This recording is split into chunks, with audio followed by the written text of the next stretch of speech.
The evening had fallen quickly over the central regions of Sodor. The township of Kirkmarkin had retreated out of the shadows, and into the comforts of their own homes, surrounded by their families, and sitting by their warm firesides. In the distance, one could hear faint puffing, as an engine began to leave the local railway station, and head on towards the main line. Douglas, the Scottish twin, had an unusual train that night, consisting of box vans, plank wagons, and a flatbed, with a small purple engine secured to it. From the station, a man waved goodbye until the train was out of sight. His coat flapped in the cold evening breeze, and he held his fedora for fear of it blowing straight off.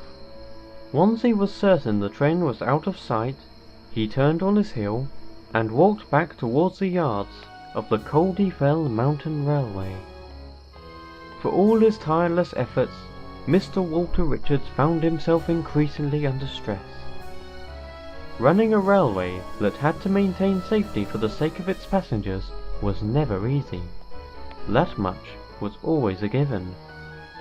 But Mr. Richards found himself battling demons of a different kind. One in particular that was slowly driving him off the deep end. I say, Walter, dear fellow. A voice cut through the darkness, and indeed Mr. Richards' thoughts. Turning towards the voice's direction, he found his boss waiting for him. Lord Peter Boraine had come to see him. Oh, good evening, sir. This is unusual. I know, it's quite unorthodox. But I wanted to see how you were getting on. Handling your position well, I hope. Mr. Richards, of course, didn't want to give the Lord the impression that he couldn't handle it. Yes, very well, your lordship. We've had an increase in tourists this year, so that's sure to boost our profits. Lord Boraine smiled, leaning on his cane. That's good. I'm quite pleased to hear of your performance, especially as of recent. Yes, well, thank you, sir. And I will certainly need you at your best for the foreseeable future. Why, sir? Lord Boraine's features seemed to soften in the evening gloom, and he let out a tired sigh. I'm getting old, dear Walter. I cannot hold my position as chairman forever. I'm so sorry, sir. You mean, My son Harry has taken a keen interest in this quaint little line. Quite a proper establishment you've all made it. Alas, I must pass it on to my son. He is somewhat experienced, but he would most certainly need guidance. Your guidance, dear Walter. I see, sir.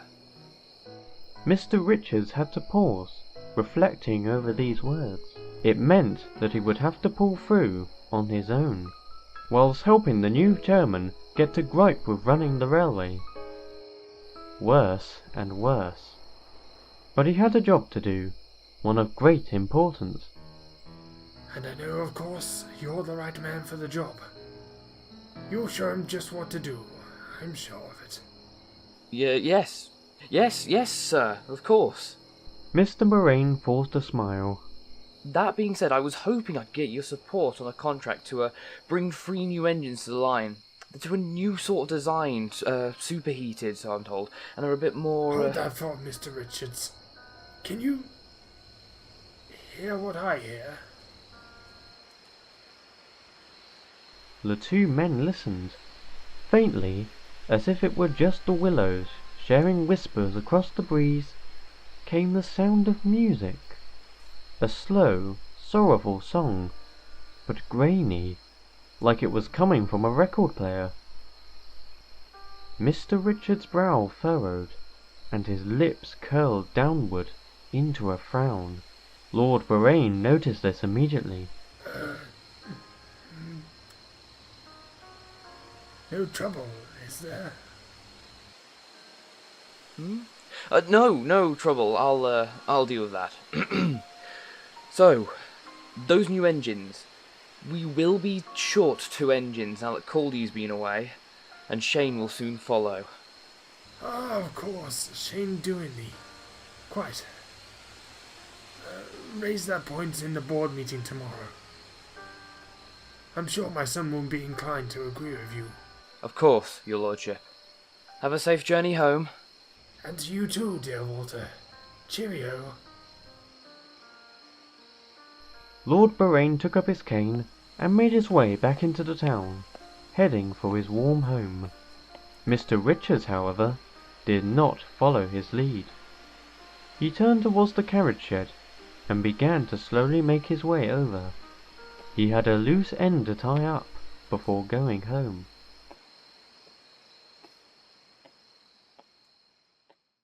Of all the stories to surround the Caldy Fell, one existed that would never truly be forgotten. The story of the near disastrous events not even a few weeks following the railway's opening. One that thankfully only bore one casualty. No passengers were harmed, nor a driver or fireman. An accident that left a ghastly scar on the railway's reputation, and several across the face of one of the Fell's engine fleet.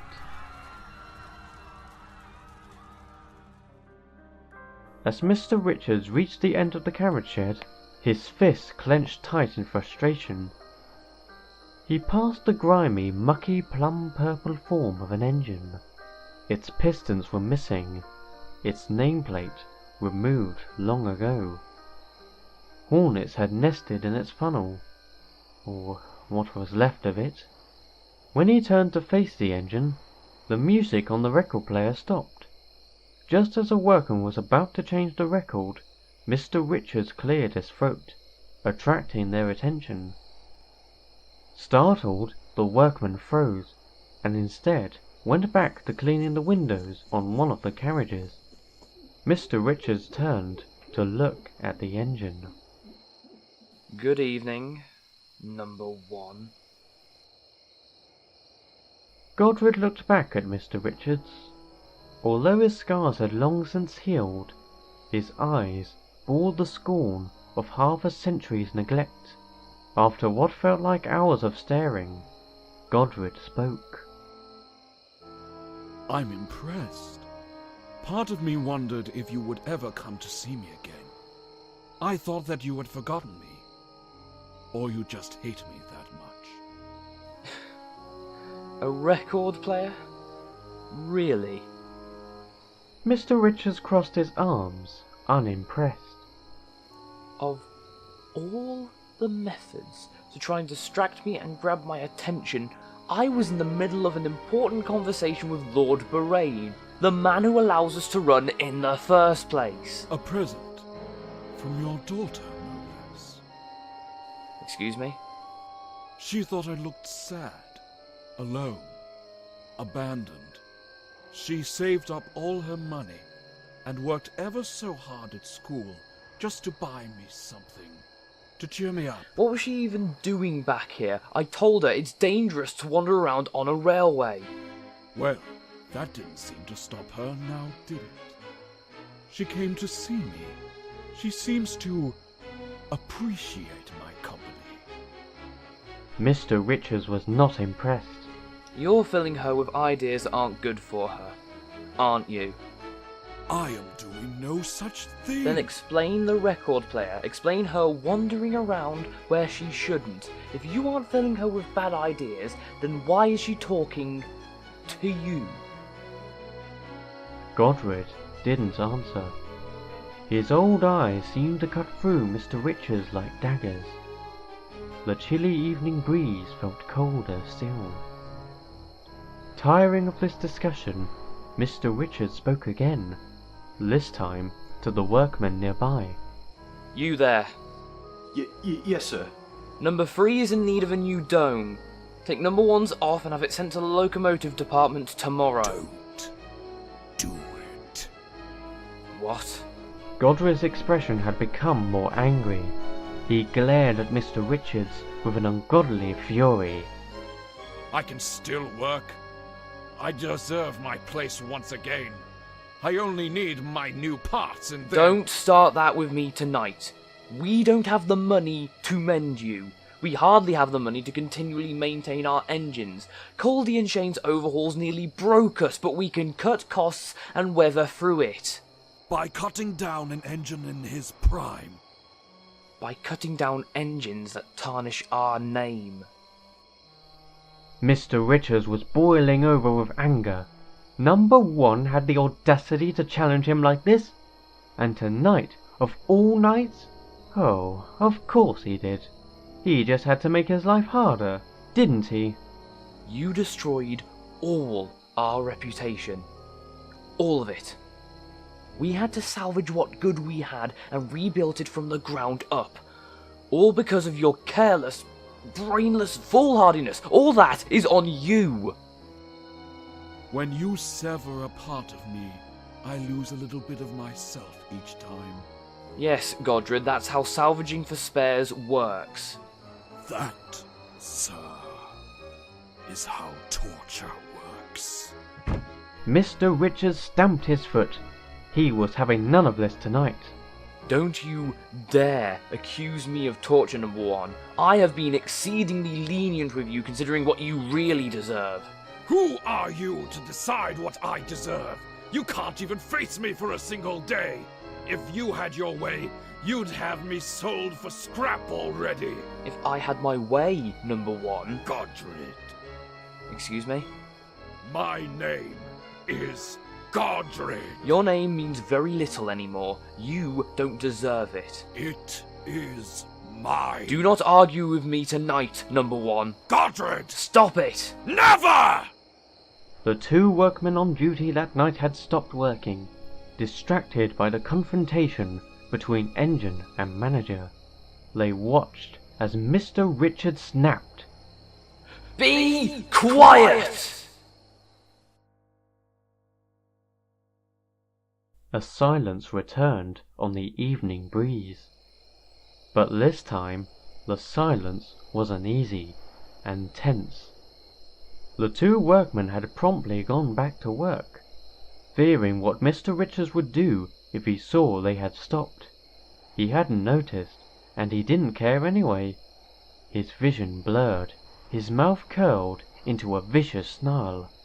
He stared at the rust bucket that stood before him, that dared to defy his words. If I had my way, number 1. If I had my way, I would see to it that no one would ever remember you existed. No one would care, no one would grieve. And you believe that's your call to make? Mr. Richards smirked. It was not one of content, not one of relief. It was a smirk of sheer malice. Oh, I think I know it is. You there! Both of you! Mr. Richards had turned on the workmen again. Yes, sir.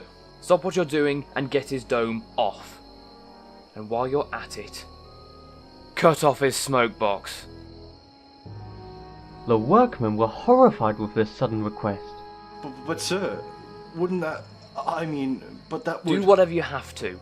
If you have to take his boiler and tanks to pieces to get there, do so. Mr. Richards turned back to Godred. Because at the end of the day, number 1, I have had enough. I worked my way up the corporate ladder to save this railway, after what you did to destroy it before it had even begun. And every night, when we had to take parts from you, I would hear you screaming and yelling. I would keep the other engines awake. But no more. You won't scream, or cry, or beg anymore. Because there is only one role left for you on my railway. As a pile of spare parts.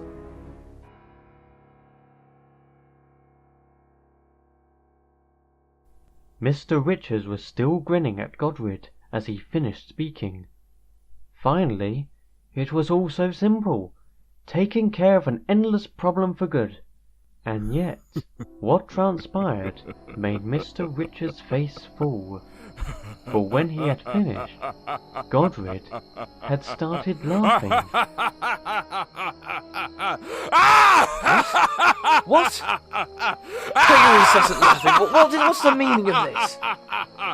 Oh dear, this is really too rich. So that's it. That's your ultimatum, is it? You cannot bear to face me, so you make it so there is nothing to face. Coward. Mr. Richards scowled at his engine, but Godred was not his engine anymore. Your daughter was right. You are a funny man indeed. This is all too easy to piece together. You're just scared of what I mean. I'm the big bad that destroyed your hopes and dreams. And even if your dreams have become reality once again, I still linger as a member of what could have been. Don't I?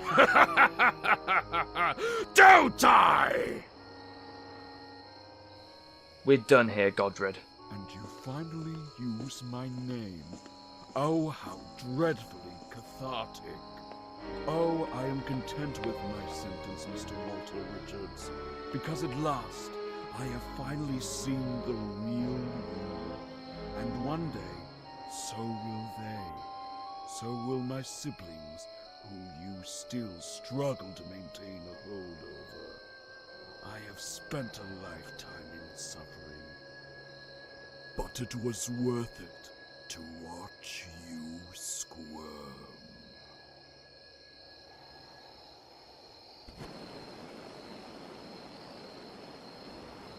Mr. Richards said no more. He had left the carriage shed by the time the workmen had prepared the gas torch.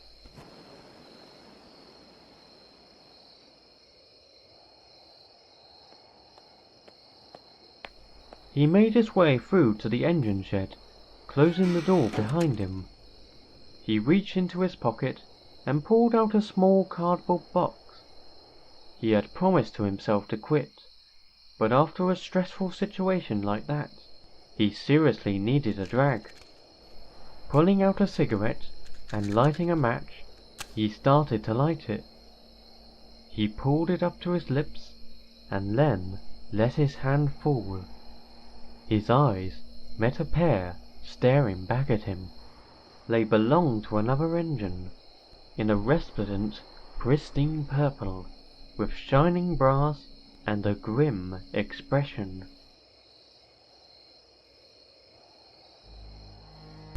Rough evening, sir? Mr. Richards' brow furrowed. He dropped his cigarette to the ground, not just stamping it out, but crushing it. Yes, Shane? Yes, it has been. Shane Dooney, one of the railway's engines, was still awake, and so were the other two, Ernest and Wilfred. Shane? Are you sure it's a good idea to bring this up now? Yeah, Shane, it's getting late.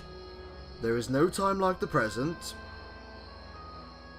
Shane looked towards Mr. Richards. We have noticed you becoming more unstable as of recent, sir. I assure you, Shane, everything is perfectly fine. Especially now. Oh yes, sir? Oh yes, sir. Things are about to change. We shall hopefully be getting 3 more engines to assist with the work, now that the passengers are really starting to come to our railway. Replacements, sir? Hmm? What? No, not replacements. No. They will take up new numbers, 6 to 8, of course. Of course. Don't want to disturb the balance, do we, sir? I beg your pardon? Apologies, sir. Slight sarcasm. Mr. Richards was cross. I expect you to show me respect, Shane. Yes, sir. So, let's have no more talk about replacements, shall we? No, sir. Good. With that, Mr. Richards began to walk away. But then he stopped, walking back over. Oh, by the way, Wilfred, Yes, sir. we have sourced you a new steam dome, so you will be able to get back to work in the morning. Oh, thank you, sir.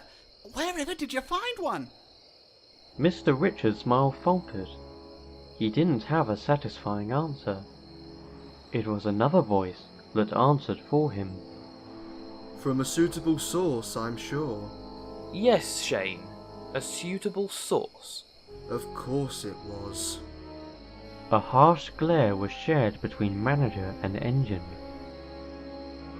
Watch your tongue, number 5.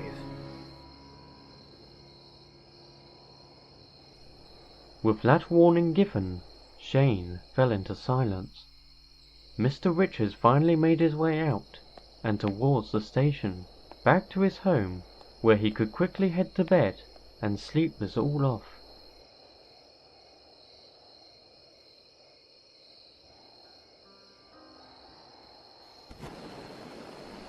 And then it came again, like a faint sound in the trees, with a grainy undertone, and the other engines had heard it too. Wilfred had already happily fallen to sleep, but Ernest and Shane were still awake. I say, Shane, what's that noise?